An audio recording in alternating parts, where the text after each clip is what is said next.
Need a little cash before the payday? Let's unlock the Cash App Borrow in less than 2 minutes.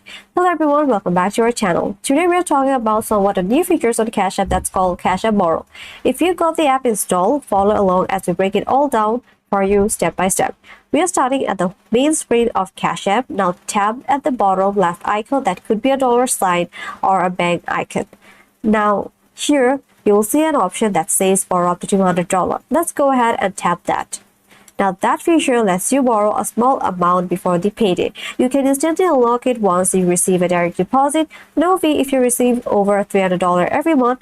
The more you deposit, the more you can borrow. Let's say you deposit at least $1,000. So you may unlock the full $200 borrow limit. After that, you can request a loan right from the app. And here is a reminder, it may affect your credit report, but it's not always a bad thing, just something to keep in mind. Now, if you don't want to borrow, you can opt out, either tap the link or call them directly. If you do want to borrow, just click continue and follow the step. And that's it for this video. If this video helped you out, then like this video, comment down below, don't forget to subscribe to this channel, and thanks for watching.